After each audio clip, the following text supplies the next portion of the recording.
Hello, everyone. So we're down to our second to the last topic at QIC, solids. So solids, yung discussion natin for today, part lang siya nung broader branch called solid state chemistry. Si solid state chemistry, it deals with the structure, properties, at synthesis ng solid phase materials. Sa atin, ililimit natin yung discussion natin sa crystal structures at yung types of solids. I am aware na tatlo yung subtopic sa manual nyo, namely metals and alloys, yung molecular and atomic solids, and then yung ionic solids. Iba yung breakdown ko ng topics here sa lecture, sa crash course, but I assure you na mako-cover natin lahat ng yun. Baka nga beyond pa tayo sa scope. And that's good kasi mas marami tayong mako-cover. I will be sharing my screen. Ayan. So, ito yung sinasabi kong breakdown ng topics. We have crystal structures and then yung types of solids. We're going to start with crystal structures. We have two categories. We have crystalline at yung amorphous. Actually, there are several ways to classify solids, pero ito yung simplest na classification in terms of their arrangement, in terms of the arrangement of their components. So, pag sinabi natin crystalline, those are solids with regular arrangement of their components. Pag sinabi natin components, it can be an atom, an ion, or a molecule.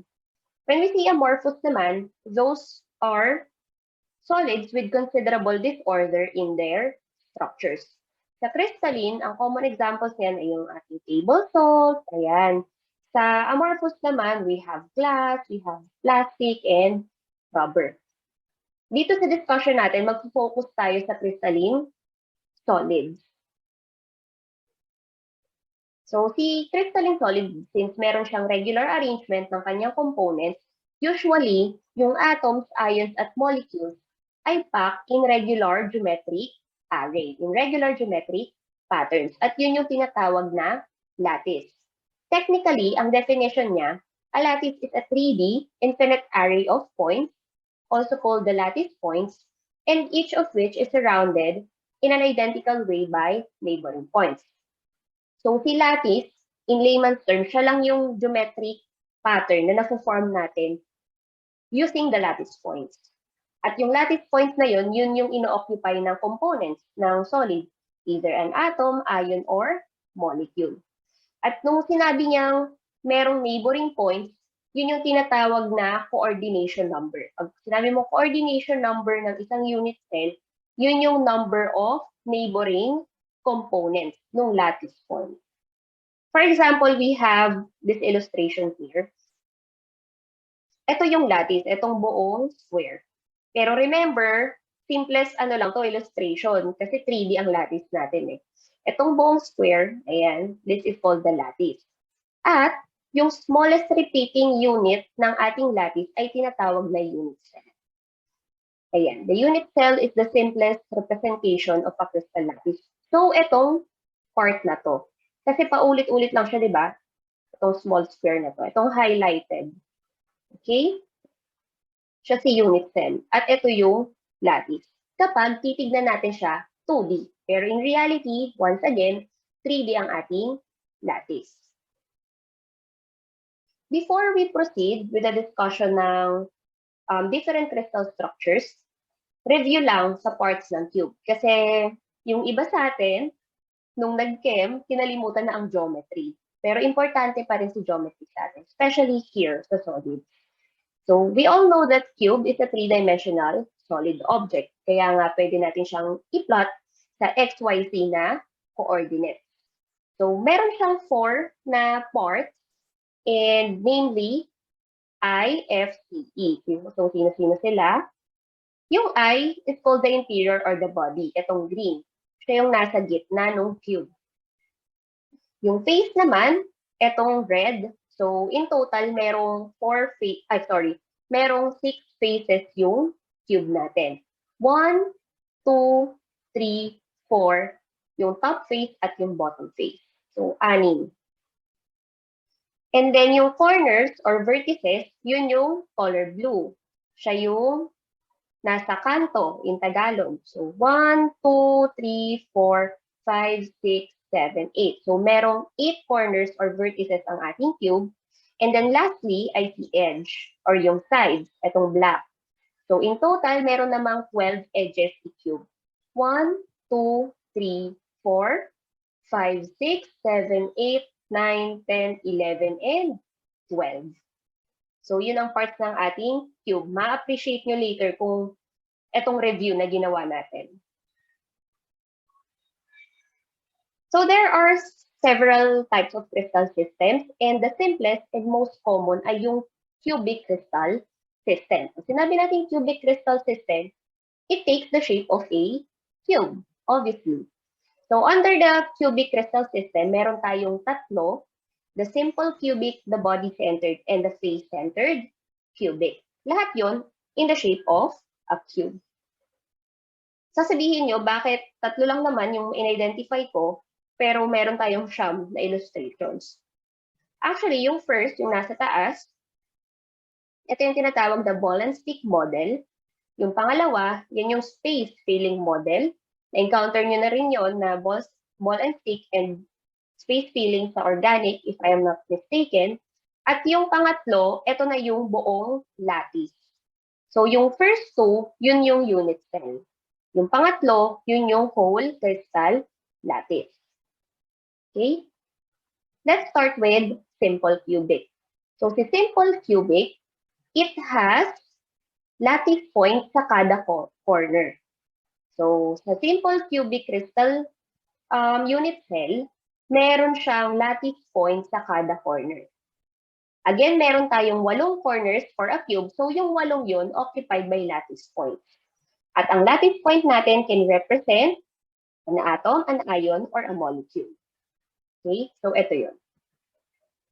But, if we take it out, or if we cut out a portion from the simple cubic crystal lattice, ito na sa baba, so magkukuha tayo ng cross-section, ang makikita lang natin in reality ay itong space filling model. So, ibig sabihin, hindi buong sphere yung mga nasa kanto. Okay? Hindi buong sphere. Later, makikita natin yung contribution ng kada lattice point sa ating unit cell. So, we're done with simple cubic. Next ay si body-centered. Si body-centered cubic naman, unit cell, ito, it's just a simple cubic unit cell. Only that, nag-add tayo ng isang lattice point sa interior or body position. Itong green na nasa gitna. Okay, ayan. Again, if we cut out a portion from the body-centered cubic lattice, ito lang yung makukuha natin. Yung nasa corners ay hindi buo. Pero yung nasa loob, solely nasa unit cell siya. Buong-buo siya sa loob. Walang nag-share na other unit cells. Okay? Next ay si face-centered cubic unit cell. So si face-centered cubic unit cell, again, it is just a simple cubic unit cell, but with the addition of lattice points sa faces. Ayan. 1, 2, 3, 4, 5, and 6. So again, if we cut out a portion from the face-centered cubic lattice, ang makikita lang natin sa space filling model ay ito. Hindi buo yung sa corners, just like what we have discussed, the simple cubic at body-centered cubic, at yung sa facial position, hindi rin buo. Shared siya by other unit cells. I hope I am clear. Ito na yung sinasabi kong bakit hindi buo yung ating mga lattice points. Kasi sinishare siya by other unit cells. Kaya each lattice point may contribution, may corresponding contribution sa ating unit cell. For example, start tayo dun sa body. If yung lattice point ay nasa body, hindi siya shared by other unit cells. Di ba nakita naman natin sa body-centered cubic, solely nasa loob siya ng isang unit cell. Ito, buong-buo siya dun sa loob. Therefore, ang contribution ng lattice point na yon sa unit cell ay isa. Okay? Next ay yung nasa facial position. So, ito yun. Kapag nasa face ang isang lattice point, shared siya by 2 unit cells. As you can see, 1 and 2. Kung ganon, ang contribution ng lattice point na yon sa unit cell ay 1/2. Kasi 1/2 dito sa isang unit cell, 1/2 dito sa another unit cell. So 1/2 plus 1/2, 1. Ihuhuli ko yung edge, proceed muna tayo sa vertex. What if yung lattice point natin ay nasa vertex? Okay, etong nasa pangatlong figure. Shared naman siya by 8 unit cells. 1, 2, 3, 4, 5, 6, 7, and 8.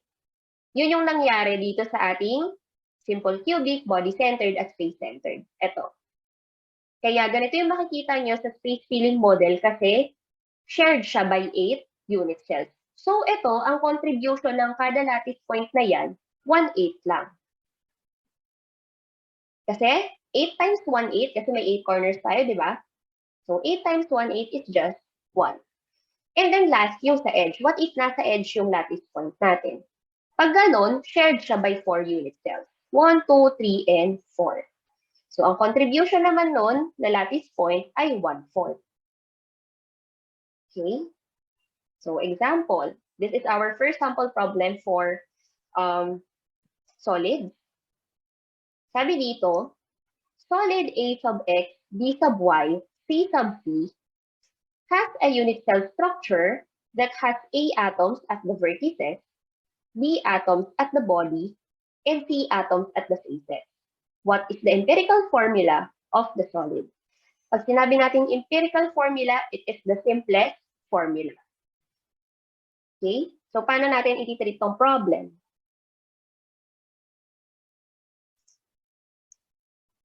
Okay, first, tignan natin kung ano yung given. Ang sabi, nawawala ang aking pointer. Ayan. Ayan. So, sabi, si A daw ay nasa vertices. Si B, nasa body. Si C, nasa faces. Kung ganon, ilan ulit ang vertices ng isang cube? 8. At each lattice point, yung mga A atoms na yon, may contribution na 1/8. Diba? Sa body, ilan ulit ang interior or body ng ating cube? Isa lang. At ang contribution niya, 1. How about those C atoms at the faces? Meron tayong 6 faces sa isang cube. At each lattice point na matatagpuan sa face, ang contribution ay 1/2. Therefore, 8 times 1/8, 1. 1 times 1, 1. 6 times 1/2 is just 3. Therefore, the empirical formula for our solid ay A, B, C, 3. Okay? 1 A atom, 1 B atom, and 3 C atoms.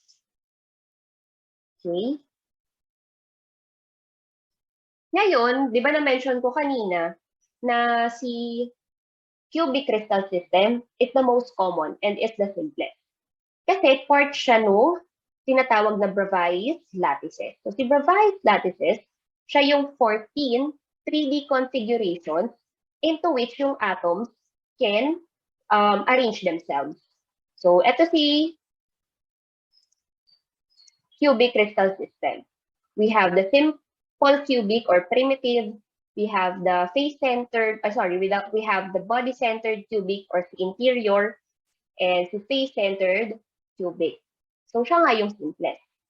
We also have tetragonal, trigonal, monoclinic, triclinic, hexagonal, and orthorhombic. Nagkakaiba lang sila, nagkakatalo lang sa dimensions ng sides or no angles. I will not go into details sa mga to. Pinakita ko lang sa inyo na ito yung ating 14 na Bravais lattices. By the way, C here stands for side-centered or end-centered. Kasi as you can see, 2 opposing faces lang yung occupied by lattice point. Aside dun sa nasa corners. Hindi lahat ng face na occupied, kaya side or end-centered. Si orthorhombic, meron siya nung lahat ng klase. May primitive interior face at end-centered. Okay? Let's proceed sa closest packing structures. So one of the driving forces ng ating crystallization ay yung maximum occupancy of space or mini-minimize natin yung empty space sa lattice. So the most efficient way daw of packing these metal atoms ay to stagger them in rows where each atom is surrounded by 6 nearest neighbors. So meron siyang 6 na coordination number. So we have two closest packing structures, the HCP and the CCP. Hindi to cultural center of the Philippines. So CHCP stands for hexagonal closed pack, CCP stands for cubic closed pack. So ito yung illustrations. The difference between them, C ay nasa layers. So si HCP, meron siyang 2 identical layers. Parang sinasandwich lang nun yung another layer. So A, B, A. Si A at si A bottom at si A top, same layers lang, nasa gitna yung B. While si CCP, magkakaiba yung layers ng atoms, A, B, and C. But, ang similarity naman nila ay naka-stagger yung layers. Pag sinabi natin stagger, for example, itong atom na to, ino-occupy niya yung hole in between the B layers. Hindi siya directly nag-overlap or nag-coincide with the B atom. Ganon din naman si B layer. Naka-position siya in a staggered manner. Ganon din si CCP, naka-stagger din. So, ang packing efficiency ng HCP at CCD ay 74%. Pag sinabi natin packing efficiency, yung occupancy ng lattice. At equivalent yon sa ating face-centered cubic lattice. So, si FCC lattice, meron ding packing efficiency of 74%. By the way, si packing efficiency, may formula to. Pero hindi na tayo magka-calculate. I just want to show you. So the packing efficiency is calculated by dividing the volume of the particles by the volume of the unit cell times 100. So if you want to get kung ilan yung empty space, i-minus nyo lang sa 100. So we have the simple or primitive cubic. Ang number of units sa unit cell ay 1. Magtataka kayo kung bakit. Kasi, ayan. Di ba, ang lattice points niya ay nasa corners lang. At yung corners, 8 yun. At ang contribution ng bawat isa ay 1/8. Kaya naging 1. Ang coordination number naman for the simple ay 6. Bakit? This is an example of a simple cubic lattice. So bakit simple cubic to? As you can see, 1, 2, 3, 4, 5, 6, 7, 8. Meron siyang lattice points sa corners. Let's consider this orange atom or orange lattice point, for example. Ang nearest neighbors niya, 6. Ito yung naka-number. 1, 2, 6. So, yun yung coordination number niya, 6. And among all these unit cells, siya ang may pinakamababang packing efficiency. Only 52%. Parang kalahati lang. The rest, empty space. How about BCC? So si BCC, ang number of atoms per unit cell ay 2. Bakit? Di ba sabi natin, simple cubic lang siya na may lattice point sa body or sa interior. At ang contribution nun ay 1. Kaya naging 2. Coordination ng BCC ay 8. Packing efficiency is 68%. Slightly higher than that of primitive cubic. Next ay si FCC. Ang kanya namang number of atoms sa isang unit cell ay 4. Bakit? Again, sabi natin, pag face-centered cubic, simple cubic lang siya. Na may atom sa facial position or lattice point sa facial position. Again, we have discussed, okay, i-bracket ko to. This is a bracket. We have discussed na meron tayong 6 phases at ang contribution ng bawat isa doon ay 1. Kaya naging 4. So, 1 plus 3 is just 4. The coordination number ay 12, packing efficiency ay 74%. Si face-centered cubic, again, equivalent siya kay CCP at HCP in terms of coordination number and packing efficiency. We're done with crystal structures. Proceed tayo sa types of solids. This is just an overview of the different types of crystalline solids. So, hindi natin kino-cover si amorphous. So, we have 3, the molecular solids, ionic, and atomic solids. Rundown ko lang to kasi i-discuss natin to into detail maya-maya. If sinabi natin molecular solids, syempre, ang composite units niya, molecules, kaya nga molecular. So, meron silang low melting points. Best example ay si ice. Ang ionic solids naman, instead of having molecules as composite units, meron silang formula units made up of cations and anions. Meron silang high melting points. Example, si table salt, NaCl, sodium chloride. And last, the atomic solids, we can further classify them into 3, non-bonding, metallic, at network covalent. Composite units nila ay atoms. Pag sinabi nating non-bonding, held by dispersion forces, may low melting points. Example, solid xenon. Pag metallic, held by metallic bonds, meron silang variable. Magkakaiba yung melting points nila. Example ay si gold. And then last, we have network covalent, held together by covalent bonds, and they have high melting points. Example ay quartz or silicon dioxide. Before we proceed with the discussion ng types of crystalline solids, let's have an exercise first. Kung may naaalala pa tayo from our chem undergrad, which of the following solids is ductile? When we say ductile, can be drawn into wires. Okay, first, KBr. Si KBr, it's an ionic solid kasi K plus to Br minus to. Ductile ba ang ating mga ionic solids na draw into wires ba natin? Kunwari, si sodium chloride, si salt, na draw into wires ba siya? No. How about copper? Sige, kung di natin alam kung oo or hindi, proceed tayo sa xenon. Xenon, nakita natin siya dun sa schematic kanina, nandun siya sa non-bonding. Ito, held together by dispersion forces lang siya. So, I don't think it can draw into wire. Also, diamond, very strong to, di ba? Network covalent to eh, held by covalent bonds. So, hindi rin. So, the answer is copper. Actually, si copper, di ba, ginagamit to sa electrical wirings. So, it can be drawn into wires. And copper is an example of a metallic solid. They are electrical conductors, malleable, and ductile. Pag sinabi natin malleable, can be drawn into sheets naman. Next, which of the following types of solids conduct electricity in the molten state? Ibig sabihin sa pagtinunaw.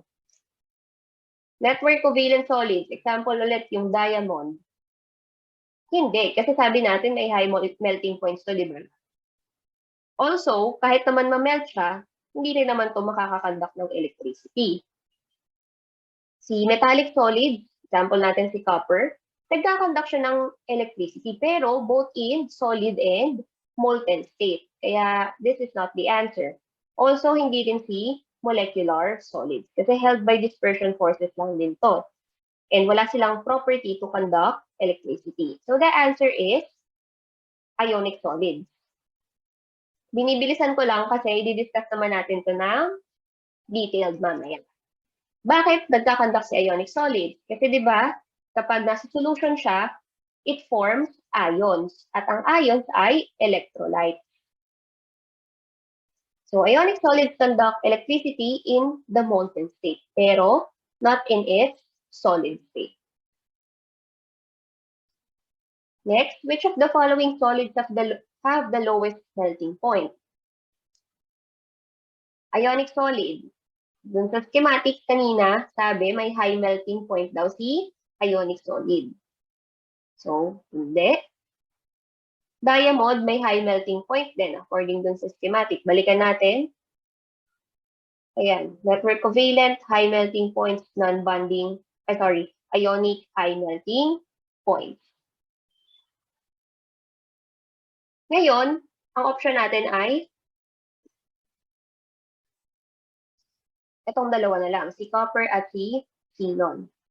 Si copper natin is a metallic solid at may variable melting point sila. Si xenon natin is an atomic solid pero non-bonding. Held together by dispersion forces lang to. So weak. Kaya xenon ang sagot. So non-bonding atomic solids are held together by dispersion forces. The weakest intermolecular attractive force. That's it for our exercise.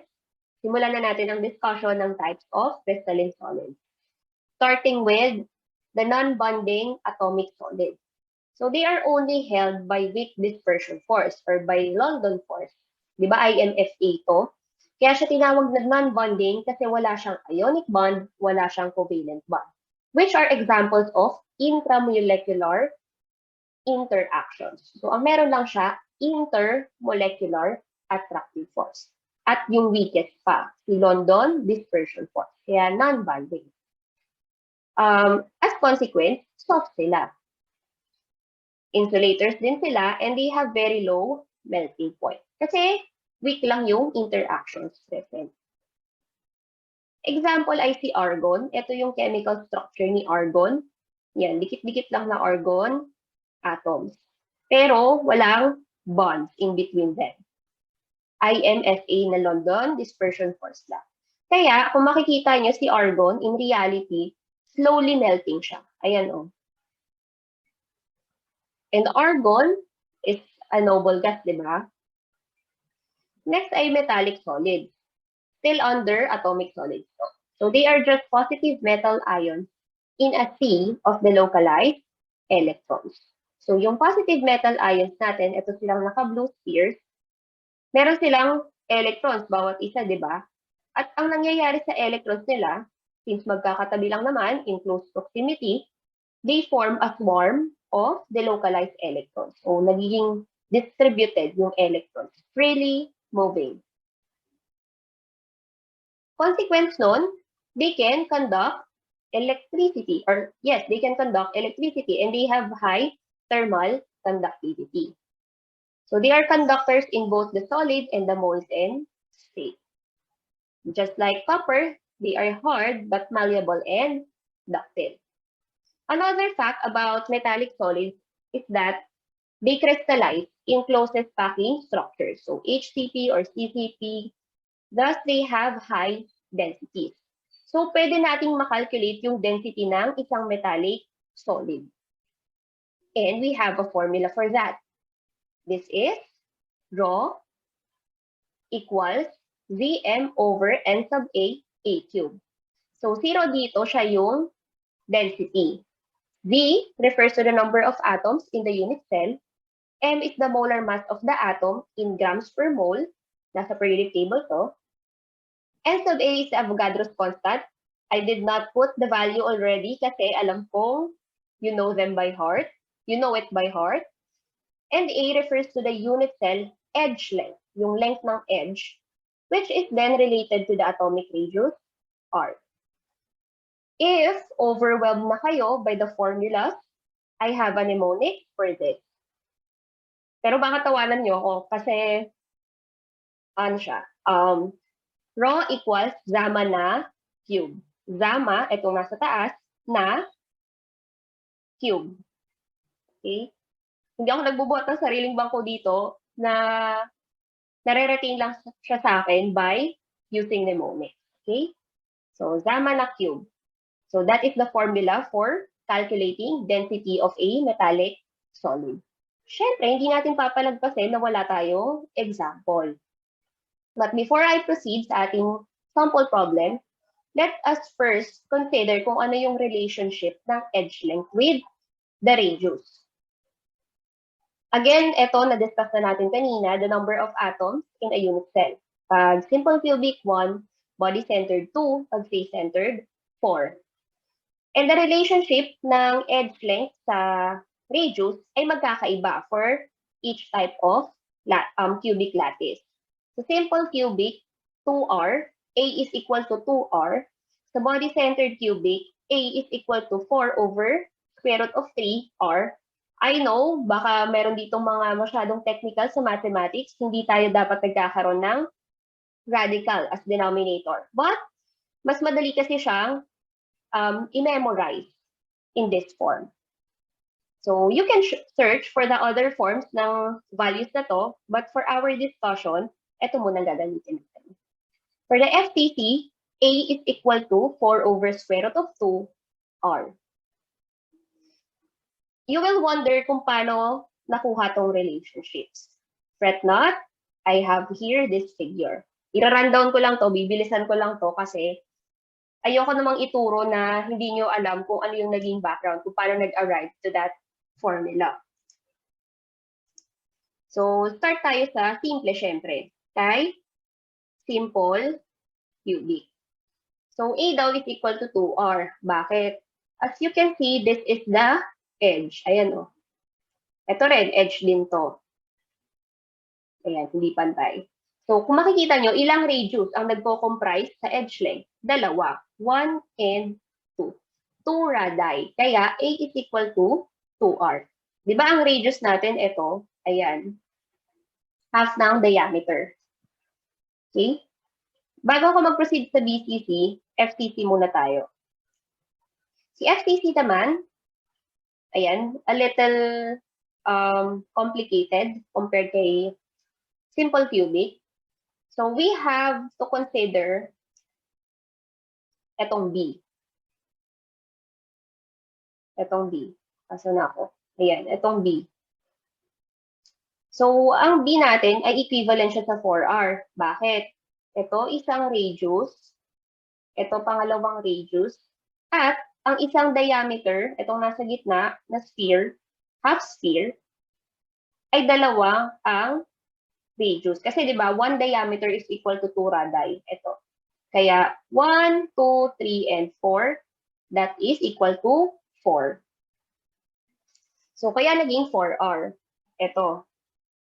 Next, we can also calculate for B in terms of the Pythagorean theorem.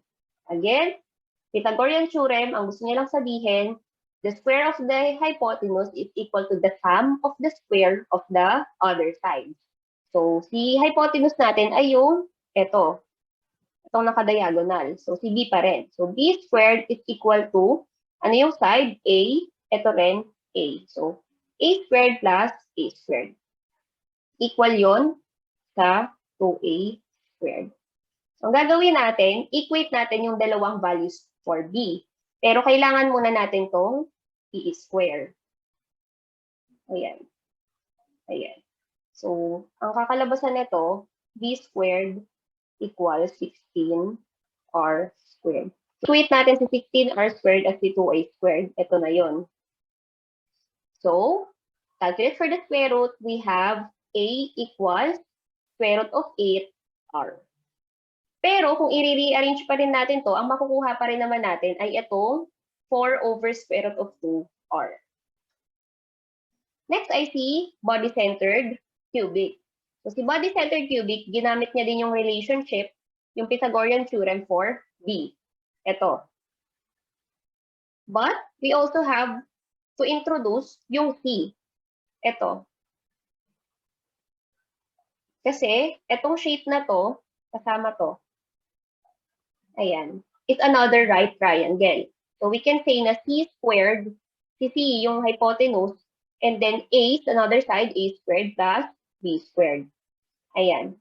Equivalent yun sa 3A squared. Kasi di ba sabi natin, si B squared ay equal sa 2A squared. So 2A squared plus A squared, 3A squared. At si C natin, itong C natin, kung hindi nyo na-imagine, siya yung diagonal sa loob ng cube. Hindi siya yung nasa labas like D. Sa loob siya ng cube. Hindi lang napakita dito sa illustration. So, kung ganon, meron din siyang 4R, parehas ni B. Equivalent siya sa 4 na radius. Ito, in-square root na to. To get square root of 3A, equivalent yun sa 4R, rearrange, we have A equals 4 over square root of 3R. Okay? I apologize if overwhelming na siya, but in case lang na makalimutan niyo yung relationship ng edge length at radius, at least you know kung paano putin. Okay, this is the sample problem concerning density of a metallic solid. So according to this problem, calculate the density of silver in grams per cm cube if the silver atoms crystallize in a face-centered cubic and have a metallic radius of 144 picometers. In solving problems, I always start with considering the given. So, ang given, ayan, si silver atom. Si silver daw ang ating metallic solid. So, alam natin, use your periodic table, na ang molar mass ni silver ay 107.9 grams per mole. Next, nag-crystallize daw siya in an FCC lattice. So, FCC. So, sabi natin, ang number of atoms for FCC ay 4. Next, may metallic radius daw na 144 picometers. So, ang kailangan nating makuha, what is required, ay density in grams per cm cube. So, for the solution, madalas ang iba nagmamadali. Kapag sinabing radius na 144 picometers, sinasubstitute na nila for A, for the edge length. Kasi sabi nila, pares naman daw naka-unit ng length, so ito na yung edge length. No, kaya nga diniscuss natin yung relationships between radius at edge length kasi i-convert pa natin to. Remember that our formula ay rho equals gamma. Okay, nagulo ko ang aking pen. Ayan, gamma na cube. But before that, we have to convert R to A. So, anong relationship ng edge length sa radius sa FCC lattice? A is equal to 4 over square root of 2R. Confirm natin. Ayan, face-centered 4 over square root of 2R. So, compute natin yun. So, 4 over square root of 2 times, ano yung R natin? 144 times 10 raised to negative 12 to convert it sa meters. Ayan. Use your calculators. Nandito din yung sa akin. 4 over square root of 2 times 144 times 10 raised to negative 12. I have 4.07 times 10 raised to negative 10 meters. That is the value for A. So I can now substitute the values ng variables. So Z, number of atoms, 4. Molar mass, 107.9 grams. Ano ba yan? Grams per mole over, ano yung ating Avogadro? 6.022 times 10 raised to 23 per mole. Kasi number of atoms, ions, or molecules, the Avogadros. Ayan. Times the edge length. 4.07 times 10 to the negative 10 meters cube. Again, use our calculators to get the answer.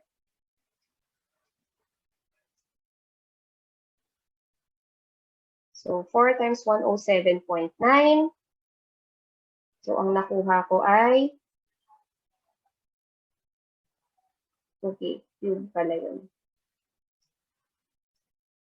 4 point. Okay. I am forgetting something. I hope na notice nyo yun. This one. Naka-meter tayo, di ba? We are concerned with cm cube. So we have to introduce a conversion factor. Meter to centimeter. 100 centimeter. Let's cube that. Ayan. So 4.4 times 107.9, 4.07 times 10 to the negative 10, convert nyo yun. 100, 1, and then cube. So ang nakuha kong value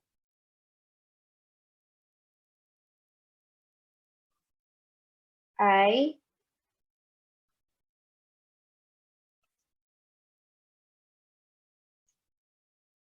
10.6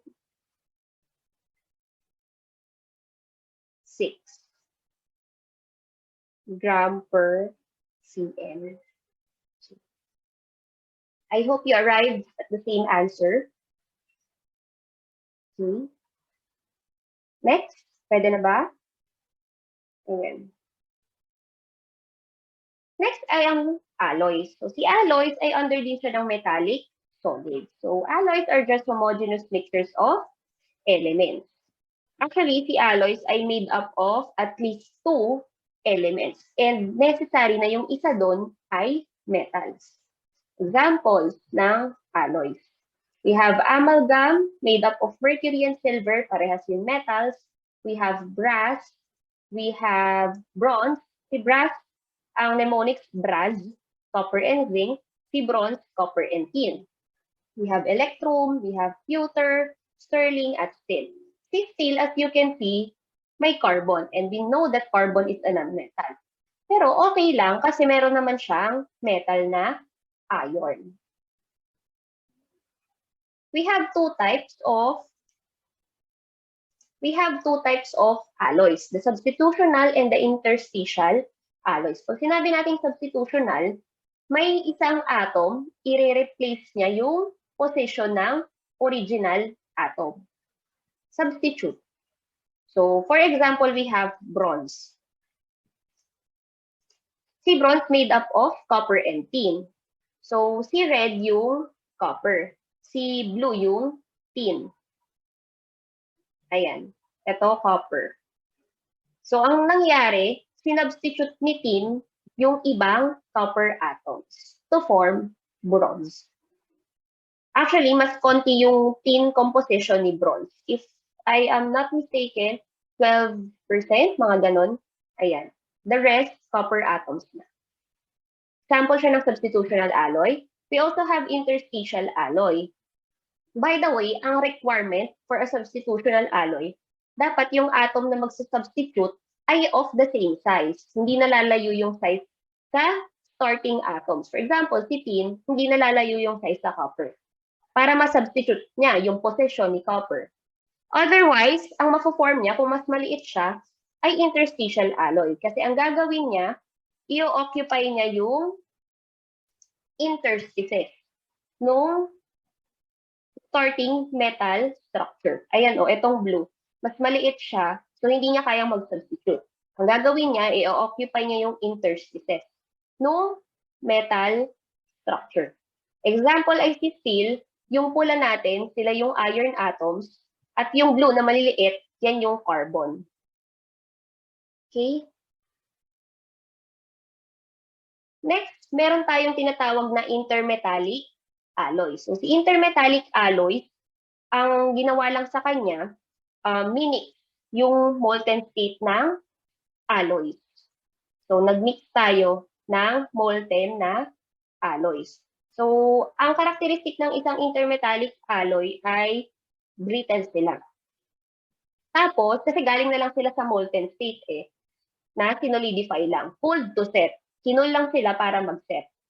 Then, gawa nga ng pagiging brittle nila, they are unattractive for engineering materials.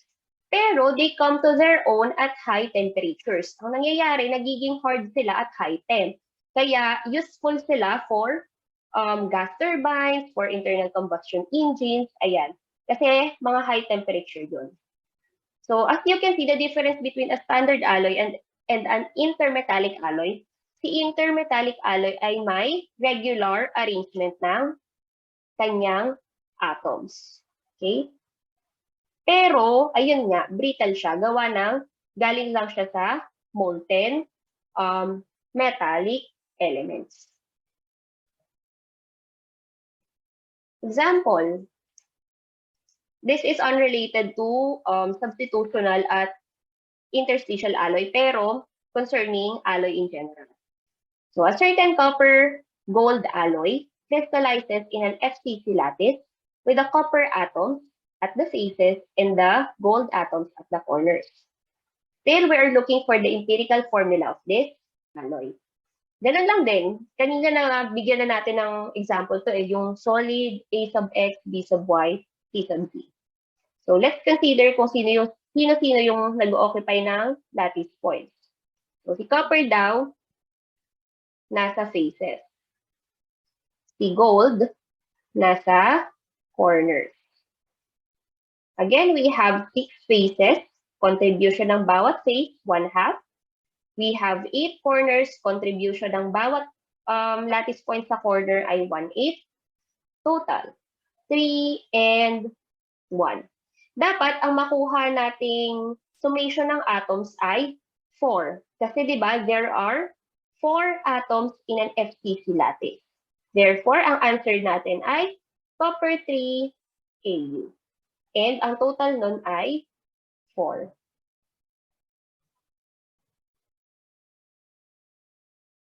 Let's proceed sa ating network covalent solids.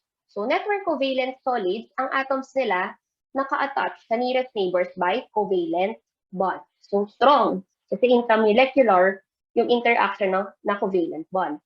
So, yung dimensionality ng network na yun, it affects the physical properties of the certain solid. Dahil nga, covalent bonds ang meron sila, they have high melting points. Kasi stable sila relatively. We have 2 best examples for network covalent, diamond and graphite. Both are made up of carbon atoms. So si diamond, 3D network siya. Sinabi natin 3D network, yung carbon atoms niya ay nagpo-form ng 4 covalent bonds sa surrounding atoms, meaning sp3 hybridized tetrahedral. So tetrahedral is 3D. So, pinagkabit-kabit na tetrahedral carbon atoms, ayan, naka-form tayo nitong structure. Asan yung tetrahedral? If hindi nyo ma-visualize, ito yung center, ito yung tetrahedral. Ayan. Tapos nasa likod. Ang consequence, kasi tetravalent yung carbon natin dito, actually tetravalent naman talaga sa carbon, dahil nga 3D yung network, very hard, very rigid ang ating diamond. Kasi lahat yun may 4 na bonds sa carbon din. So, ang consequence, yun nga, very hard, very rigid, but they are electrical insulators. Ang mga diamonds natin, electrical insulators and thermal conductors. And they are chemically non-reactive. This is graphite naman. So, instead of having the carbon atoms in tetrahedral geometry, naka-trigonal planar naman siya. So, carbon atoms in a sheet are covalently bonded to each other. So, sp2 hybridized trigonal planar geometry. Papakita ko sa inyo yung paano naging trigonal planar. Ito. Ito yung gitna, trigonal planar. So, ngayon, paano naging trigonal planar yung carbon tetravalent siya? Yung isang electron ni carbon, di ba 4 ang valence niya? Yung isa, palaboy-laboy, freely moving. So, hindi siya na used for covalent bonding.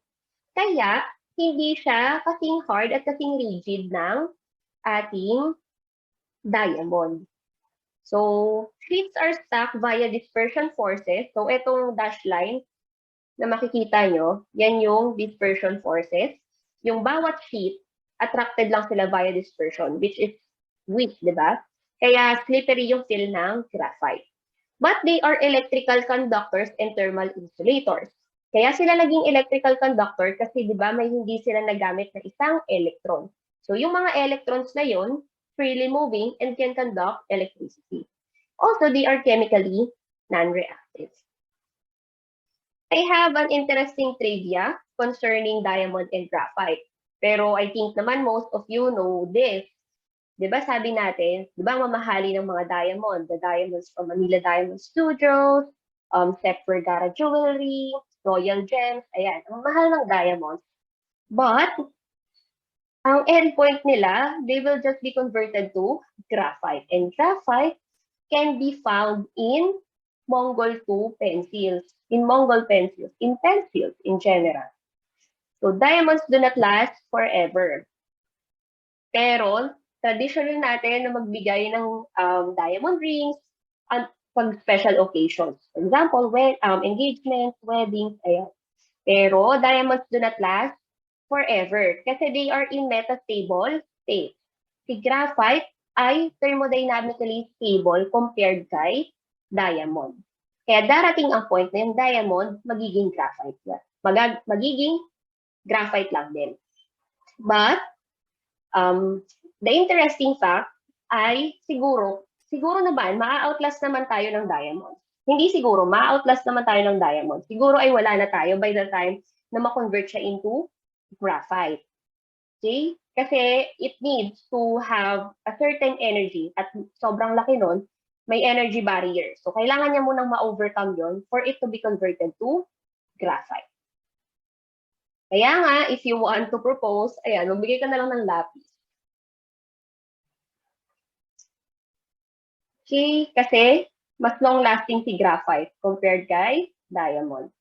Anyway, let's proceed na sa ating bond theory of solids. So, sa atoms, di ba, ang nangyayari, ang electrons ay nag-occupy ng energy levels. So, they follow the off-bow filling up principle. So, 1s2, 2s2, 2p6, and so on. Pag naging molecule na, ang meron sila ay molecular orbitals. They have the bonding and the anti-bonding molecular orbitals. The solids naman, instead of having energy levels in discrete values, they form a continuum. Kaya tinatawag na bond with BAND. Energy continuum ang meron to. So the atomic orbitals of the atoms within a solid crystal combine to form orbitals that are not localized on individual atoms, but delocalized over the entire crystal. So consider lithium, for example. Si lithium may isang atom, ang valence electron. So, ang i-occupy niya to, orbital na to. Excuse me. Kapag dalawang lithium atoms na ang pinagkabit ko, for example, molecule na to, di ba? So, meron siyang bonding and anti-bonding molecular orbitals. Two of those electrons will occupy the bonding MO. Pag tatlo, meron na siyang tatlo din. So, first two, nasa lowest energy level, yung isa nasa taas. Kasi di ba ang maximum occupancy lang ng bawat orbital, dalawa. What if may apat na akong lithium atoms? So, ganun din.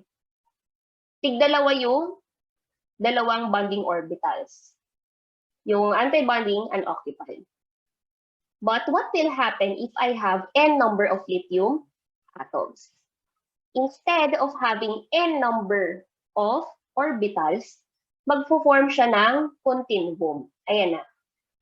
So, pag sinabi natin continuum, hindi discrete yung values. So, ayan, continuum. So, ang counterpart ng bonding molecular orbital ay yung tinatawag na valence bond, itong nasa baba, at yung counterpart ng anti-bonding molecular orbital ay yung conduction bond, itong yellow. So, yun yung bond theory of solids. So, bakit importante na aralin natin to? Kasi, we can explain the properties of semiconductors, insulators, conductors by using the bond theory of solids. So, for example, this is the bond diagram for semiconductors and insulators. So, again, this is the valence bond, yung field levels. These are electrons, itong mga black dots. At itong hole, tinatawag na hole. So, below the Fermi level. And then, itong nasa taas na yellow is called the conduction band. Ito yung empty levels. In order for a material to conduct electricity, dapat ma-promote yung electron from the valence bond to the conduction bond. Okay? Again, in order for a material to conduct electricity, dapat ma-promote yung electron from the valence bond to the conduction bond. Paano siya mapopromote? If na-reach niya yung minimum amount of energy para ma-overcome yung valence bond or yung conduction bond, para marating niya yun. So, kaya meron tayong band gap. Ito yung energy required para makakonduct ng electricity ang isang material. Okay? Ngayon, these are the band diagrams for metals, metalloids, and non-metals. Pag nakita niyo yung sa metals, walang band gap. Kaya nga readily nagkakonduct ng electricity kasi mabilis lang ma-promote yung electrons from valence bond to conduction bond. Napakalapit. Adjacent lang yung conduction bond at valence bond. So, zero band gap, thus they are conductors. For metalloids, may maliit na band gap. Pero madali lang tong ma-overcome ng energy barrier. So, if we reach that minimum amount of energy, readily magkakonduct na ng electricity ang ating semiconductors. Kaya nga, di ba, kapag tumaas yung temperature, mas na-enhance yung conducting properties ng semiconductors. Insulators naman have large band gap. Kaya hindi sila makakonduct na yung electricity kasi sobrang taas ng energy or ng band gap, yung energy required para ma-promote yung electron from the valence bond to the conduction bond. Okay? So, metals are conductors, metalloids are semiconductors, and non-metals are insulators. We have two types of semiconductors, the intrinsic and the extrinsic semiconductors. Pag sinabi nating extrinsic semiconductors, they are doped. Doping is the process of adding impurities sa ating semiconductor so that we can alter their conducting properties para ma-alter natin yun. If we want to improve the electrical conductivity ng isang semiconductor, we can add impurities, and that is called doping. So sa ating intrinsic semiconductor, ayun nga, meron tayong band gap. If we reach the energy required para ma-promote ang electron, ayan, makakakonduct tayo ng electricity. For extrinsic semiconductors naman, we have two types, P-type and N-type. Sa P-type, ang ina-add natin ay group 3A atoms. Sa N-type, ang ina-add natin ay group 5A atoms. So what happens kapag nag-add tayo ng group 3A atoms? Ang example ng group 3A, si boron, di ba? Si aluminum. Nagpo-provide tayo ng constant supply of holes. So yung holes na yon, dito na sa acceptor level. So slightly higher in energy than the valence bond. Yun yung acceptor level. So kung mas malapit siya, ayan, ang mangyayari, minimum lang, maliit lang yung energy required to reach this acceptor level. So makakapromote tayo ng electron. Kaya nakakakonduct tayo ng electricity. Okay? So again, nag-supply tayo ng hole.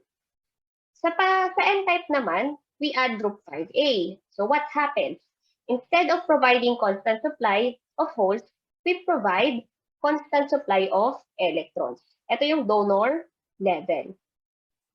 Again, higher in energy siya than the valence bond. So mas malapit na siya sa conduction bond. So readily mapopromote na yung electrons. Example, ayan. Si boron ay group 3A, si phosphorus ay group 5A. Therefore, ito ay isang example ng P-type semiconductor. Ito yung hole. Ang nangyayari kapag nag-add tayo ng holes, readily mapropromote yung electrons. Sa N-type naman, nag-provide tayo ng electrons na mas mataas ang energy sa valence bond at mas malapit sa conduction bond. Ayan. Okay, example, which combination represents an N-type semiconductor? Sabi natin, pag N-type, dapat 5 group 5 na atoms. Group 5. So, silicon ay semiconductor, group 4 to. AS, tignan natin sa periodic table, ayan, group 5 siya. So, matik, hindi na letter D yung sagot. So, si germanium, titignan natin, group 4. So, hindi siya group 5, hindi na si A yung sagot. Arsenic, ayun, group 5 si arsenic. Kaya, letter B is an N-type semiconductor. Tignan natin si gallium, group 3 siya. So, si letter C ay P-type. Proceed tayo sa molecular solids. So, ang composite units nito ay molecules. So, molecules are held together by IMFA, intermolecular attractive forces. Thus, they have low melting points and they do not conduct electricity. So, weak lang. I will show you 3 examples of molecular solids. I have diatomic iodine, I have ice, and sulfur dioxide. This is a non-polar molecular solid kasi iodine lang naman parehas sila, so non-polar. This is a hydrogen-bonded molecular solid kasi may hydrogen bonds. And sulfur dioxide is polar, so polar molecular solid. Okay, again, this is non-polar, hydrogen-bonded, and polar molecular solid. Next ay ionic solids. They are derived from arrays in which the larger of the ions, usually an ion ion, stuck together in closest packing structures, and the smaller counter ions, usually cation ion, occupy the holes in the lattice. So they are hard and brittle in nature, they have high melting points, and they act as insulators in the solid state but are conductors in the molten and aqueous state. So, naka-stuck together yung larger ions daw in closest packing structures. So, CCP and HCP. Example, sodium chloride. This is the chloride atom and yung maliliit yung sodium. True naman sa definition. Naka-stagger sila, di ba? Naka-stagger yung green atoms natin. Ito, hindi directly nagko-coincide sa green. Naka-stagger siya. And then, yung cations na maliliit, they occupy the holes. Di ba? Nasa gitna sila. Ayan. Meron tayong 3 types of holes, trigonal, tetrahedral, and octahedral hole. So, trigonal takes the shape of a triangle. Tetrahedral, ayan, naglagay lang tayo sa taas ng isa pang atom. Ayan, tetrahedral. And octahedral, ini-stagger lang. So, ayan. To get the number of tetrahedral and octahedral holes, meron tayong ratio. So, the number of atoms or ions and the octahedral holes at tetrahedral holes, ang ratio nila, 1:1:2. So, for every 1 atom or ion, may isang octahedral at may 2 tetrahedral holes. Example, how many octahedral holes and tetrahedral holes are there in a unit cell of a face-centered cubic lattice? So, ito ay face-centered. Ilan daw? Remember, yung ratio, 1:1:2. Therefore, ilan ang number of atoms sa face-centered? Diba, 4? 4. Kaya, meron ding 4 na octahedral holes, may 8 tetrahedral holes. Kasi 1:1:2. Next, discuss natin yung Pauling's rule. Iba to sa Pauling's rules from the acids and bases. So, Pauling's rule, ang gusto niya lang ay i-predict at i-rationalize yung properties or yung crystallization ng ating ionic solids. So, first rule, The interionic distance is the sum of the ionic radii of the cation and the anion. So, yung distance between two ions ay equivalent lang sa sum, sa pinag-combine na radius ng cation at anion. Next, the coordination number of the cation can be determined by the radius ratio. So, yung radius ratio, equivalent siya sa radius ng cation over the radius of the anion. So, kaya nating i-determine yung coordination number ng cation by just knowing the radius ratio. So, ito yung radius ratio values.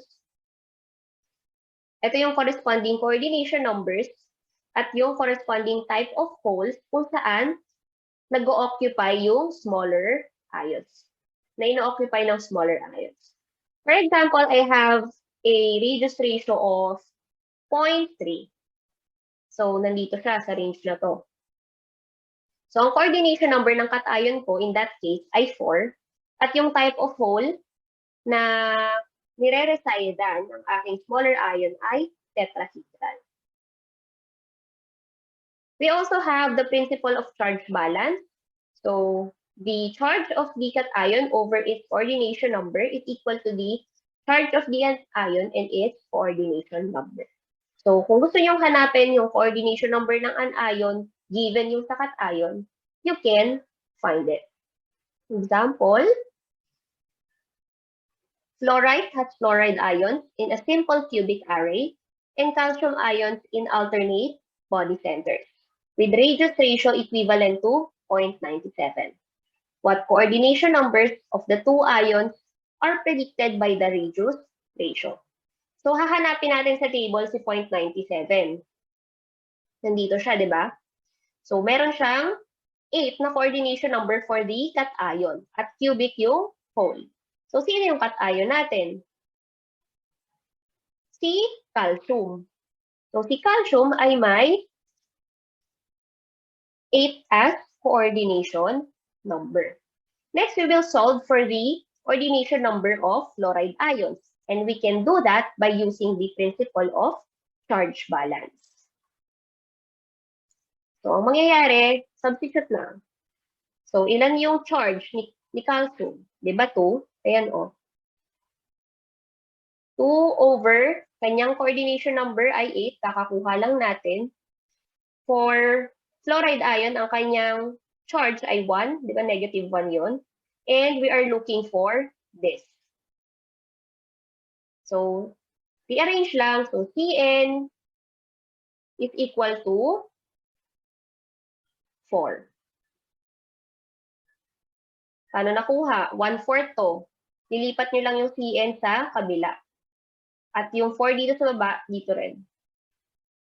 So, we get 4. So, the coordination numbers of calcium and fluoride ions are 8 and 4 respectively. Next, we will consider several crystal structures. Ayan. For example, we have cesium chloride. It is in the form AX. Bakit AX? Kasi 1:1 yung number of atoms. One cesium atom or one cesium ion is to one fluoride ion. So, ang coordination number ng larger ions, in this case, si chloride yung larger, ay 8. Yung smaller ion naman, si cesium, ay 8 din. So, in an AX type of crystal, ang coordination atoms or coordination numbers ng larger at smaller ions ay 1:1.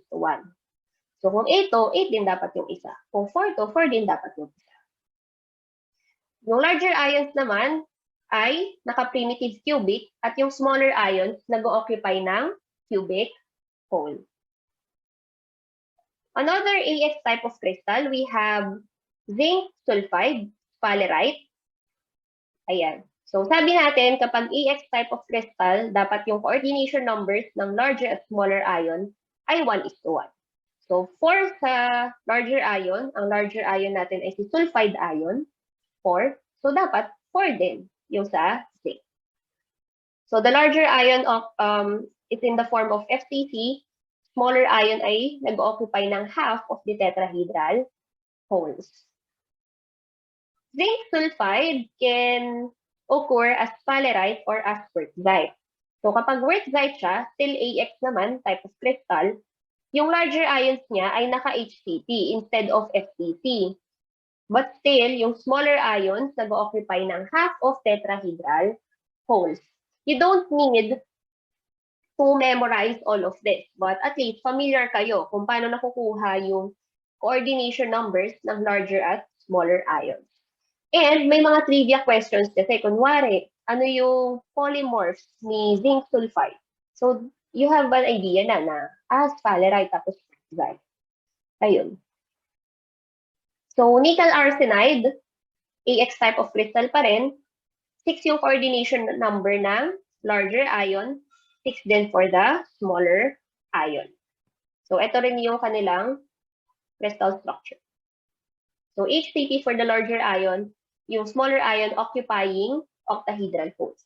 Kasi di ba by definition, ang ionic solid, yung ating larger ions daw ay naka-closest packing structures at yung ating smaller ions ay nag-occupy ng holes. Next, nakamove on na tayo sa AX type of crystal.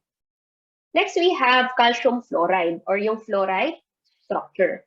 So, it takes the form AX2. Bakit AX2? Kasi A corresponds sa calcium, yung X corresponds sa fluoride ion. So, for every cation, may dalawang anion. So, fluoride yung structure ni calcium fluoride. If that is the case, yung coordination number ng larger ion ay twice na of the coordination number ng smaller ion. So, yung larger ion natin dito ay si fluoride. Ang smaller ion natin dito ay si calcium. Okay? Still, si larger ion ay naka-FCC, closest packing structure. Next, we have lithium oxide. Ito naman, tinatawag na anti-fluoride. Kasi ang form niya na A2X. For every 2 cations, there is 1 anion. Kabaliktaran siya kasi anti-fluoride. So, ang nangyari, ang larger ion natin dito, ganun pa rin naman, si oxide. Tapos, ang smaller ion natin ay si lithium pa rin naman. Nakabaliktad lang siya, naka-anti-fluoride lang siya kasi instead of AX2, A2X. Next ay si rutile structure. So, si rutile structure, AX2 din, just like that of fluoride. So, ayun, twice na naman yung coordination number ng larger ion sa smaller ion. Next, cadmium iodide. So, naka-AX2 din, so twice yung coordination number ng larger ion compared sa coordination number ng smaller ion. What if we have 3 atoms? So, hindi na siya binary. Si perovskite structure, naka-ABX3 na siya. So, pag ganon, yung larger cation na natin ay surrounded by 12X atoms. So, in this case, si oxygen. So, smaller cation natin, surrounded na siya by 6X atoms. So, it can get a little complicated. Now, we have the Pauling rules, number 3. Sabi dito, the sharing of edges and faces by 2 polyhedrons decreases the stability of an ionic structure. Dahil yun sa cation repulsions kapag nagkakalapit yung cations natin. Tingnan natin. Dito, yung dalawang polyhedron ay nag-share ng isang atom. Okay? So, ang distance between the cations ay 1. Arbitrary unit. So, dito naman, nag-share sila ng edge. Ito yon. Ang distance between them, 0.58. Dito, nag-share sila ng face. Ito yon. Ang distance ay 0.33. Ano yung consequence? Ito ang least stable. Kasi, ang lapit na sa isa't isa ng cation. May repulsion na. Excuse me. May repulsion na. Ayan. Ito yung stable kasi walang sinishare na edges and faces. Ito yung relatively unstable. Kasi as you can see, nag-share sila ng faces ng edges. So, meron ng cation, repulsion. Next, ira-rundown lang natin yung defects in crystal. Pasiguro lang, baka lang lumabas. We have 4 defects: point, line, surface, and volume defects. So, sinabi nating line at surface, naka 2D. Si volume, naka 3D. So, mag-focus tayo sa point defects, specifically si Schottky at Frenkel. So, what happens kapag meron tayong Schottky at Frenkel defect? So, pag Schottky defect, it occurs when oppositely charged atoms leave their corresponding lattice sites and create a pair of vacancy defects. So, kapag umalis yung anion, itong violet, aalis din yung cation. Hindi pwedeng isa lang yung umalis. So, ang effect nun, na-maintain yung neutrality. Kasi pareha sila positive, negative. So, pero may reduced density. Kasi kumonte yung number of ions. How about Frenkel defect? It occurs when a cation leaves its lattice site and occupies an interstitial position sa same crystal. Ang effect, maintained ang electrical neutrality kasi hindi naman umalis totally si cation. Nag-occupy lang siya ng interstitial position. And same lang din yung density. Nandito pa rin siya. Mali lang yung lugar niya. By the way, I have here the chemical composition of different gemstones. I am not asking you to memorize this.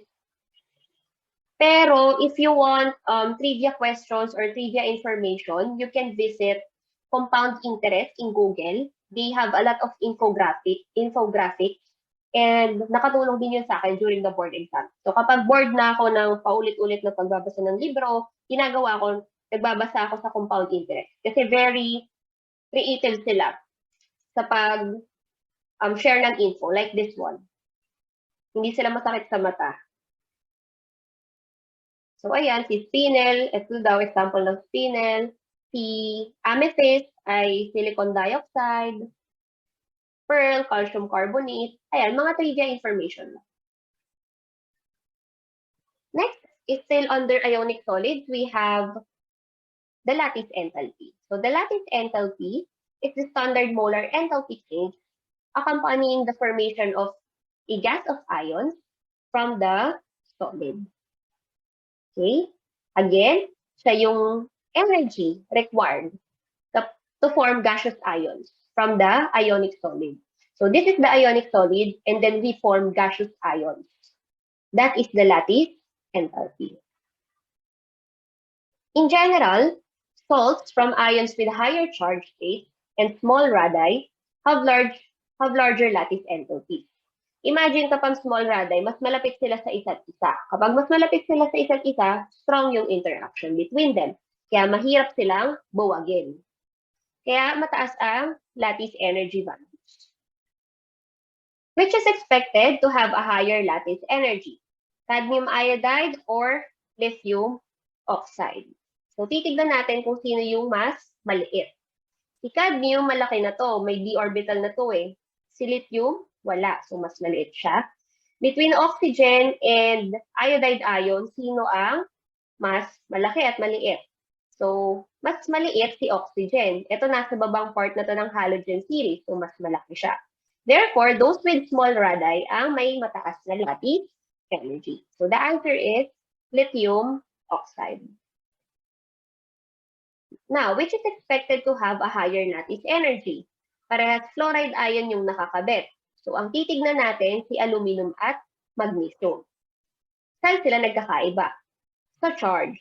This is aluminum 3 plus magnesium 2 plus. Sabi natin, pag higher charge, yung ions, nagpo-produce ng ionic solid na may higher lattice energy. And the answer is aluminum fluoride. So, experimentally, yung lattice enthalpies natin ay measured as part of the thermodynamic cycle called the Born-Haber cycle. So, parang application lang to ng Hess's law. Di ba sa Hess's law natin, ang nangyayari doon, kunwari, may reaction tayong Sige, susulat ko na lang. May overall reaction akong A plus B yielding C and D. Pero bago ako maka-arrive sa overall reaction na to, may series of reactions. So, may series of reactions. So, ang gagawin sa Hess's law, yung summation ng lahat ng energies ng mga reactions na yun ay kukunin and yun yung total energy required to carry out this reaction. So, si total enthalpy, si overall enthalpy ng reaction na to ay summation lang nung enthalpies nung series of reactions required to arrive to this overall reaction. Ganon din dito sa Born-Haber cycle. Diba? Sabi natin, we form an ionic solid or we form a gaseous ion from an ionic solid. Pero dito baliktad, okay lang naman. So we have the gaseous ions, ito yun, and this is the ionic solid. So magkakatalo lang sila sa sign. Yung isa positive, yung isa negative. So in order for us to discuss the Born-Haber cycle, sisimulan natin siya sa atoms in their elemental state. Ito yun. So si cation natin, magmumula siya sa solid state muna. Ayan. And then, ia-atomize natin siya or isa-sublime to get the gaseous state of the metal. After that, ia-ionize natin siya. Ibig sabihin, tatanggalan natin siya ng electron to form the cation. This one. So, naka-arrive na tayo sa gaseous na metal ion. Next ay yung anion natin. So, magmumula siya sa elemental state, the diatomic non-metal, and then naka-gaseous form siya. So, 1/2 kasi, di ba sa ionic solid, 1:1 sila. So, diatomic siya initially, so 1/2 yung starting. I-dissociate natin to, i-break natin yung bond ng diatomic na X to get X. Okay? And then, we will introduce an electron to form the anionic form. So, ito na siya. Ang combination nitong dalawa to form the ionic solid is called, yung energy accompanying that reaction is called the lattice energy. But, yung reaction kung saan yung elemental states ng cation at anion to form the ionic solid, yun yung delta H formation. Kaya naman, yung delta H formation ay summation lang ng delta H sublimation, ionization energy, delta H dissociation, electron affinity, at lattice energy. So if you want to calculate for lattice energy, i-rearrange nyo lang tong equation. Clear? Okay. Example, calculate the lattice energy for lithium oxide. Given yung sublimation energy, ionization energy, bond energy, first electron affinity, second electron affinity, and enthalpy of formation. So, ang hahanapin natin, lattice energy. So, ayan, balikan natin yung formula. Delta HF is equal to the summation of the enthalpy values, making up the Born-Haber cycle.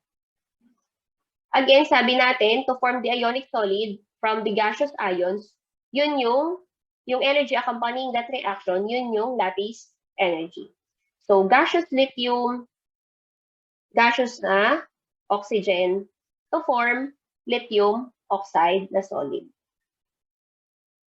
Okay? So, these are the energies in kilojoule per mole. So, yung sa sublimation, ito yung nire-represent niyang reaction, the sublimation of lithium to lithium gas. And then yung ionization energy, we remove an electron from the lithium atom to form the lithium plus. For the oxygen, first i-dissociate natin siya kasi diatomic siya, di ba? So we form 2 oxygen atoms in its gaseous form. And then Oxygen has two ionization energies. Para ma-form natin yung O2 minus, dapat may dalawa tayong electron affinity. So the first electron affinity, nag-add tayo ng isang electron to form O minus. The second electron affinity, yung O minus, dinagdagan pa natin ng isang electron to form O2 minus. And then we have the delta H formation. So formation, galing sa elemental state yung atoms to form the ionic solid. So 2 lithium solid plus 1/2 O2 gas to form lithium oxide. Again, ano muna natin, i-rearrange yung equation. We are concerned with lattice energy. So dapat ang equation ko ay delta HF minus yung delta H sub plus IE plus delta H dissociation plus EA. Sa case na to, dalawa yung EA values, kaya EA1 at EA2.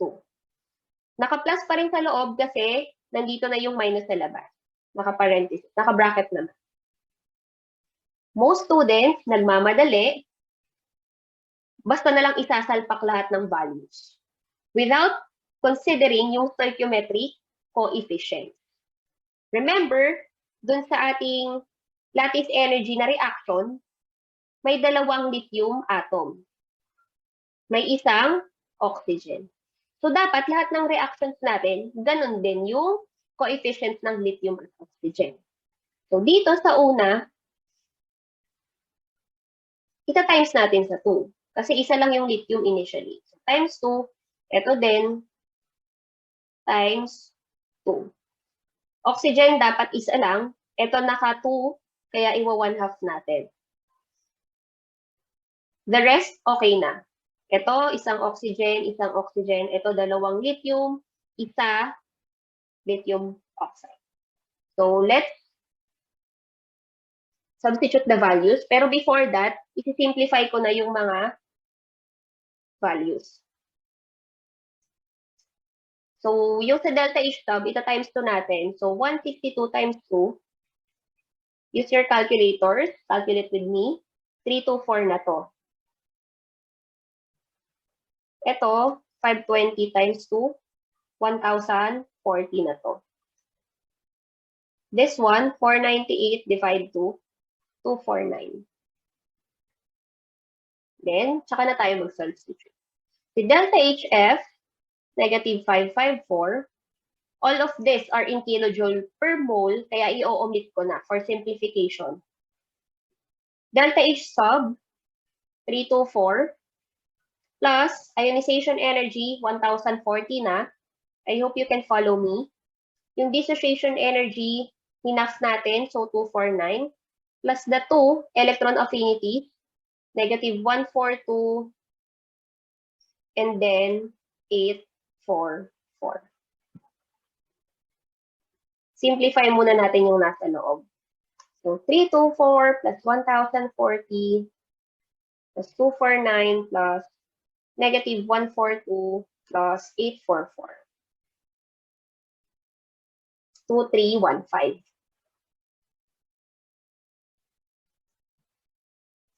So, ang ating lattice energy ay equivalent sa negative 554 minus 2315.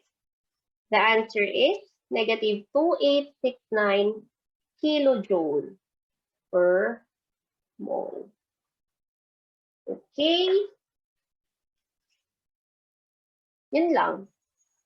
Just a tip, huwag niyong kakalimutan i-consider yung stoichiometric coefficient ng atoms in forms. Now, proceed tayo sa last portion ng ating solids discussion.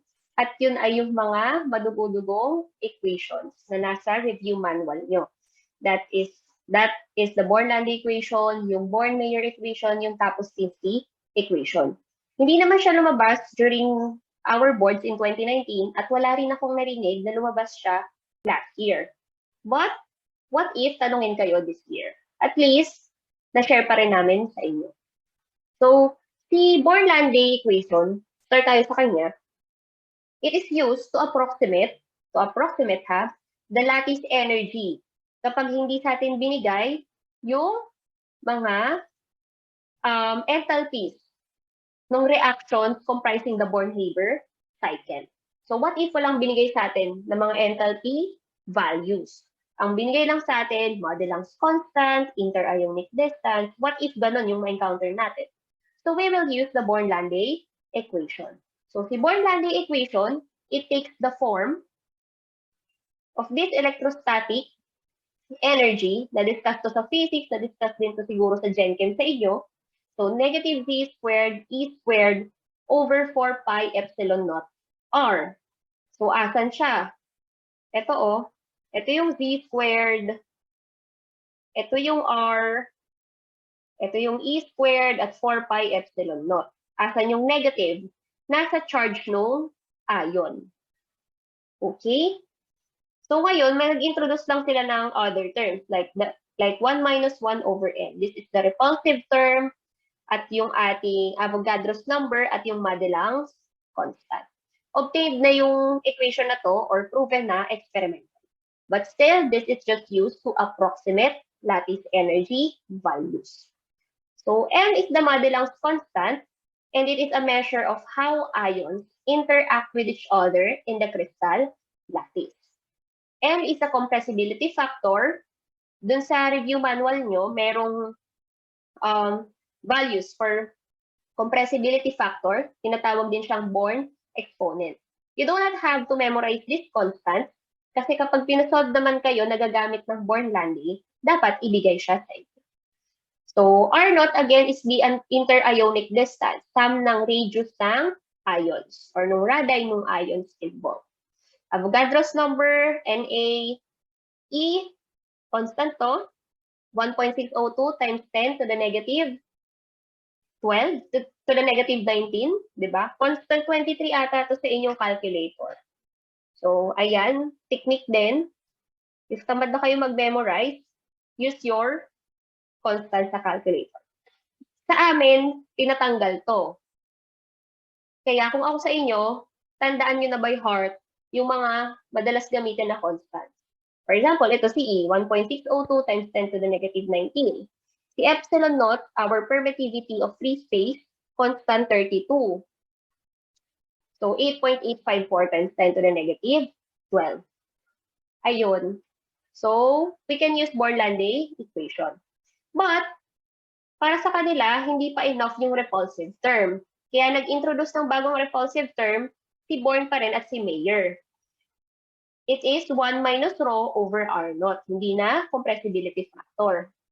Pero, constant pa rin. Same pa rin yung nasa left na terms. So, yung rho is a constant. Hindi to density ha.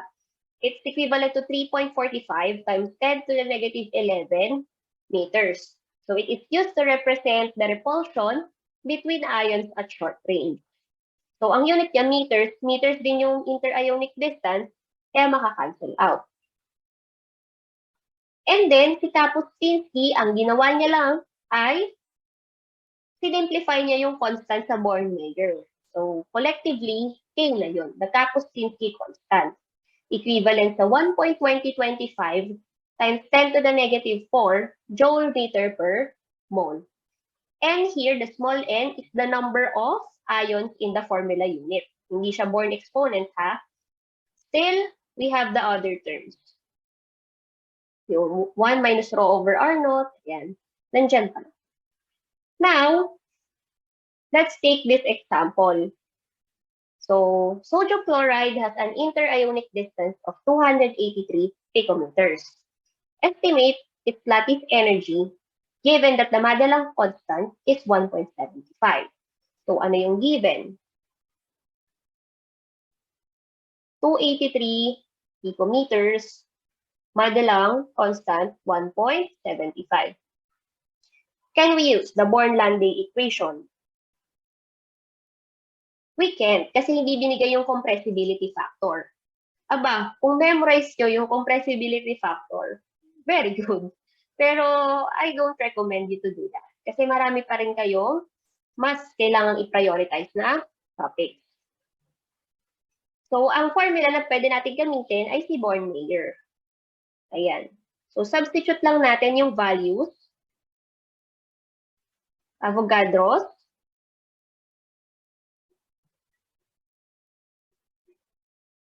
Ayan. Madelang. The charge of the sodium ion, the charge of the chloride ion, the interionic distance, convert na natin sa meters para uniform. And then, hindi ko na ito isusulat na constant kasi mapapahaba pa. But, E is 1.602 times 10 to the negative 19. Epsilon naught I, 8.854 times 10 to the negative 12. So, 1 minus, ito ay 3.45 times 10 to the negative 11. Meters, R naught, ganun pa rin. Ayan. Let's confirm the value of R, I of rho. Ayan, tama. 3.45 times 10 to the negative 11. Use your calculators to compute for the value.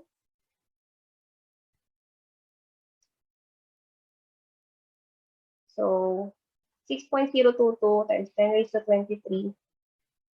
1.75. Sabayan niyo ako sa pag-calculate para ma-master nyo din.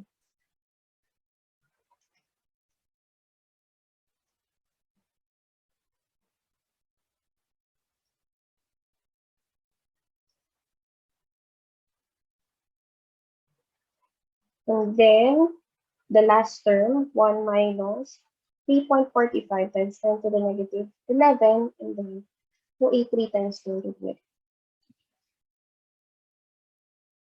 Ang answer na makukuha nyo dito ay in joules. Kaya i-divide nyo by 1,000 to get kilojoule per mole. So that is negative 754 kilojoule per mole. Ayan. I hope nasundan yung calculation.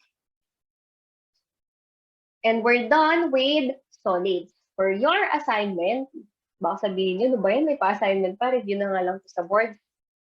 Kasi kapag hindi natin, kapag hindi kasi kayo pinus, baka i-disregard nyo na lang yung mga questions na to. So, assignment lang. Siguro ko madi-discuss natin to when we meet live for the Inorganic Chemistry PT discussions. So, a two-dimensional slice through the lattice of a crystalline solid containing two different elements, X and Y, is shown schematically and to scale below. What type of solid is it? By the way, this question is from ACS 2019 ata. And ayun. By the way, practice nyo din pala yung pag-answer ng mga National Chem Olympiad. Di ko alam kung nasabi ko na to from previous lecture videos, but I advise you to do that. So letter A, metallic alloy, B, molecular solid, C, ionic compound, D, network covalent. So ayan, that's it for our solid discussion. See you for our last crash course, and that is on coordination compounds. Thank you.